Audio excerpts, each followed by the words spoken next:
Alright, Brakati Yahweh, Brakati Yahushai, Brakati Yahweh, Brakati Yahushai, Brakati Yahweh, Brakati Yahweh, Ba'Hashem Yahushai, Ba'Hashem, Chakadash. That belongs to the apostles and the elders of Great Millstone, Trubal. Salutations to the hopeful elect out there. You Akim to Zadakim, that do this thing in the utmost truth and sincerity. On the Pre-Shaman, this week's topic, call-outs. Hey man, let's talk about it, right? So, calling out of camp, what inspired this lesson is because a brother, recently got suspended for a tremendous amount of call-outs, right? Calling out the camp and, not being consistent with the lessons. And the number one culprit, your job in the world, right? Now, here's the thing, Hakim, all right? There's a scripture that says to be instant in season and out of season, right? Now, when you look at that word instant, it means present, right? To be present. Now, I don't know if they still do this, but when I was growing up in school, all right, they would say your name on the attendance sheet, and you say, here, present, right? Same thing. It doesn't just apply as a scripture where you say, okay, when it's cold out, you still got to be out there. Nah, man, even when it's a year-round scripture, all right? So if you're not instant in season or out of season, if you're not present, all right, on the highways and byways, or even the internet highways and byways, then you're not following that scripture. Now, this is where the faith kicks in, right? Because whatever particular predicament you're in, that you feel in your mind that this is a legitimate reason to miss camp, you have to revert back to the scriptures, right? Wherein there's really no excuse to miss camp, all right? There's nothing, in this world that you should be putting before going out there, Now, we're not trying to be over-righteous, we understand that certain things pop up, okay, and once in a blue, yes, but like the Apostle Tahar said, man, if you out the camp, if we ain't see you out there in 2 months, you better have been in a coma or some shit. You know what I mean? Because that's just too much. You can't be over righteous, but you also can't be overly wicked. You can't be just out there missing this thing, right? And then when you read Hebrews the 11th chapter, and you go down to the 20th verse, and you start reading down to the 20th verse, and you hear about Moses, right, who gave up to be the son of Pharaoh, all right, to suffer affliction with his people, meaning he gave up a whole lot, all right,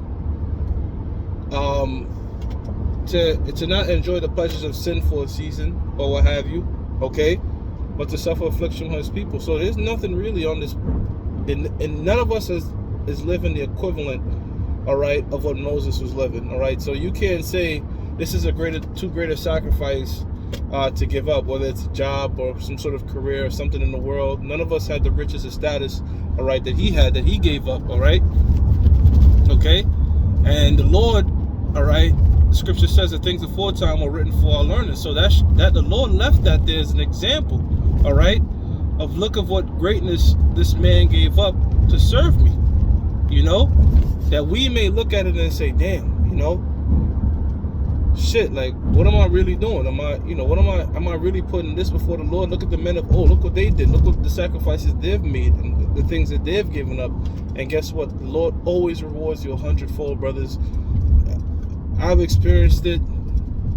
It's just when you trust in Yahweh Ba'Hashem Yahushai, you say, fuck it, I'm gonna be on point with the Lord first and foremost. Everything else eventually falls in place. I'm not saying it's gonna happen right away, right? Because there's a thing called catching hell, and in that catching hell process, okay, the Lord is testing your faith, all right, seeing if you're gonna doubt Him or see, So when you hold steadfastly to the Lord, they on the streets of New York are shit. When you hold steadfastly to the Lord, all right, then guess what? He'll make a way. He'll make a way for you, okay? And then you'll be straight. But that's where the faith comes in, okay? So, brothers out there, I know shit's happening, okay? And like I said, I'm not saying there aren't things that are legitimate, okay, where you can't make it out there, but, if it's something prolonged where you keep missing, that's when you have to self-examine. I personally have to do self-examination too, because look, I got to make sure coming out to camp is one thing, but you also have to come out on time, and that's something I'll have to work on. See what I'm saying?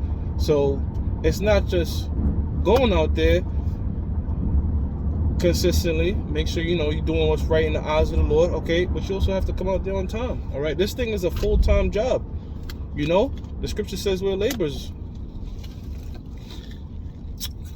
In the book of 1 Corinthians, we're laborers. And if you're on a job, you know, if you're absent too much on the job, they lay your ass off. You know? In school, you can't be absent too much. So, if we know this in the world, why would be no difference when we're coming to doing the work of the Most High, which is vastly, vastly more important, right? So it's definitely an important thing, okay, to have a good attendance with this thing, man. Pride yourself on your attendance. You know, try your best to make it out there, all right? When that sluggish demon hits you to try to drag your feet to camp, and gotta fight that shit, because guess what? That is a spirit, okay? And it is solely trying to work and decay that house, which is you. All right? So that was my little quick in transit title call outs, okay? That's one issue right now with the current job I'm at. The turnover is so high, guys constantly calling out. It's a big issue because it fucks everybody up, right? So Yahweh Bashim Yahushua does not want that from us, okay? He wants us to be instant in season and out of season, be present, you know? And if things in the world are hindering you from doing that, self-examine, pray to the Most High, have faith to guide your steps, make the sound decision, right? Which is to always put Yahweh Bashim Yahushua first. All right, with that, I'm going to give all praises to Yahweh Bashim Yahushua, Bahashem Rachakudash. That belongs to the apostles and the elders of Great Millstone True Well. Salutations to the hopefully elect out there. You Akim to Zadakim that do this thing in the utmost truth and sincerity. Shalom. We almost out of here.